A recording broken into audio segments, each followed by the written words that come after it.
کبھی کبھی ہم زندگی میں کچھ چیزیں صرف اسی لیے کر رہے ہوتے ہیں کیونکہ ہمیں کہا گیا ہوتا ہے کہ یہ کرو، یہ پڑھو، اللہ سے دعا کرو، لیکن جب اسی چیز کی نیت بدل جائے تو شاید اس کا اثر بھی بالکل الگ محسوس ہونے لگتا ہے۔ آج میں آپ سے استغفار کے بارے میں بات کرنا چاہتی ہوں، اور یہ صرف ایک اسلامک ریمائنڈر نہیں ہے بلکہ ایک ایسی بات ہے جو میں نے خود اپنی زندگی میں محسوس کی۔ پہلے میں بھی استغفار پڑھتی تھی، کبھی 100 مرتبہ، کبھی زیادہ، لیکن سچ بتاؤں تو دل میں اکثر ایک ہی سوچ ہوتی تھی کہ اللہ میری یہ پرابلم سولو کر دیں۔ کبھی کسی چیز کی ٹینشن ہوتی تو استغفار پڑھنا شروع کر دیا، کبھی کوئی کام رک جاتا تو استغفار پڑھنا شروع کر دیا، کبھی کوئی وش پوری نہیں ہوتی تھی تو استغفار پڑھ لیا۔ یعنی کہیں نہ کہیں میری نیت کے پیچھے اپنی ضرورت زیادہ تھی اور اللہ سے کنیکشن کم۔ پھر آہستہ آہستہ مجھے ایک بات سمجھ آئی کہ ہم اللہ کو صرف اپنی پرابلمس کے وقت کیوں یاد کریں۔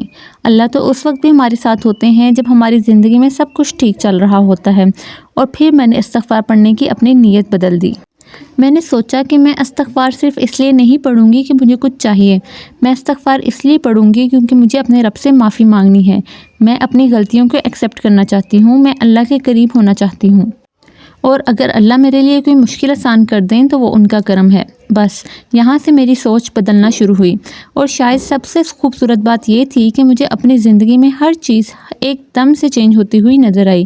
کوئی میجک نہیں ہوا، لیکن میرے اندر کچھ چینج ہونا شروع ہو گیا۔ پہلے چھوٹی چھوٹی باتوں پر ٹینشن ہو جاتی تھی، دماغ میں ایک ہی بات بار بار چلتی رہتی تھی، آنے والے کل کی فکر، لوگ کیا کہیں گے، یہ کام کیسے ہوگا، اگر یہ نہ ہوا تو کیا ہوگا۔ لیکن جب استغفار کو میں نے صرف ایک وظیفہ نہیں بلکہ اللہ کے سامنے اپنی غلطی مان کر پڑھنا شروع کیا تو دل میں عجیب سا سکون آنا شروع ہوا۔ پرابلمس ختم نہیں ہوئی تھیں، لیکن پرابلمس کو دیکھنے کا میرا طریقہ ضرور بدل گیا تھا، اور میرے خیال میں یہ بہت بڑی بات ہے۔ ہم اکثر کہتے ہیں کہ بس میری یہ ایک پرابلم سولو ہو جائے پھر میں بہت خوش ہو جاؤں گی، لیکن ایک پرابلم سولو ہوتی ہے تو دوسری آ جاتی ہے۔ زندگی میں پرابلمس کبھی کمپلیٹلی ختم نہیں ہوتی، لیکن اگر اللہ دل کو سکون دے دیں تو وہی انسان مشکل وقت میں بھی کہہ دیتا ہے کہ اللہ ہے نا، اللہ بہتر کرے گا، اور یہ فیلنگ بہت پاورفل ہے۔ میں یہ بھی نہیں کہہ رہی کہ صرف استغفار پڑھنے سے آپ کی ہر وش فوراً پوری ہو جائے گی، ایسا فارمولا نہیں ہے۔ ہم اللہ سے بارگن نہیں کرتے کہ میں اتنی بار استغفار پڑھوں گی اور بدلے میں مجھے یہ چیز چاہیے۔ اللہ ہمارے رب ہیں، وہ ہم سے زیادہ جانتے ہیں کہ ہمارے لیے کیا بہتر ہے۔ کبھی ہم جس چیز کو اپنے لیے بہت ضروری سمجھ رہے ہوتے ہیں، ہو سکتا ہے اللہ جانتے ہوں کہ وہ چیز ہمارے لیے اچھی ہے یا نہیں ہے، اور کبھی اللہ کسی چیز میں دیر کرتے ہیں لیکن اس دیر کے اندر بھی کوئی حکمت ہوتی ہے۔ اس لیے میں نے ایک اور چیز سیکھی کہ استغفار کو رزلٹ کے ساتھ اٹیچ نہیں کرنا۔ یعنی یہ نہیں کہ میں استغفار پڑھ رہی ہوں اب میری دعا ضرور اسی طرح پوری ہونی چاہیے، بلکہ میں نے کہا کہ یا اللہ میں غلطیاں کرتی ہوں، مجھے معاف کر دیں، مجھے اپنے قریب کر دیں، میرے لیے جو بہتر ہے وہ عطا فرما دیں۔ اور جب نیت یہ ہو جائے نا تو دل کا پریشر کم ہونے لگتا ہے۔ آپ کو ہر وقت یہ نہیں لگتا کہ مجھے اپنی مرضی کا رزلٹ چاہیے، آپ اللہ پر بھروسہ کرنا سیکھتے ہیں۔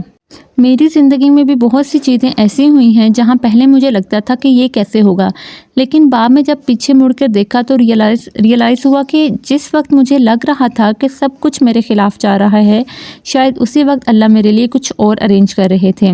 اور یہی وجہ ہے کہ آج میں استغفار کو صرف ایک کاؤنٹنگ کا عمل نہیں سمجھتی، میرے لیے یہ اللہ کی طرف واپس آنے کا ایک ذریعہ ہے۔ کبھی دل ہیوی ہو تو استغفار، کبھی اپنی غلطی یاد آئے تو استغفار، کبھی اللہ کی کوئی نعمت یاد آئے تو اللہ کا شکر کریں، اور کبھی فیوچر کی ٹینشن ہو تو اللہ پر توکل کریں۔ اگر آپ بھی استغفار شروع کرنا چاہتی ہیں تو پلیز اپنے اوپر نمبرز کا پریشر مت ڈالیں۔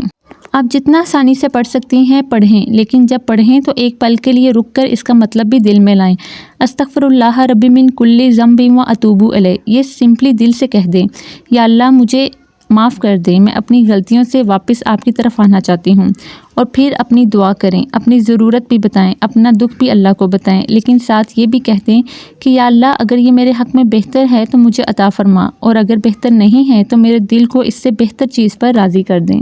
مجھے لگتا ہے اصل سکون یہیں سے آتا ہے، کیونکہ پھر ہم صرف اللہ سے اپنی مرضی نہیں مانگ رہے ہوتے، ہم اللہ پر بھروسہ بھی کر رہے ہوتے ہیں۔ اور ایک بات جو میں دل سے کہنا چاہتی ہوں، اگر آپ کی کوئی دعا ابھی تک پوری نہیں ہوئی تو اس کا مطلب یہ نہیں کہ اللہ آپ کو سن نہیں رہے، کبھی کبھی ہماری دعا کا جواب اس فارم میں نہیں آتا جس فارم میں ہم ایکسپیکٹ کر رہے ہوتے ہیں، اس لیے امید مت چھوڑیں، استغفار کو اپنی زندگی کا حصہ بنائیں، صرف مشکل وقت میں نہیں، اچھی زندگی میں بھی، خوشی میں بھی، پریشانی میں بھی، اور سب سے امپورٹنٹ نیت کے ساتھ۔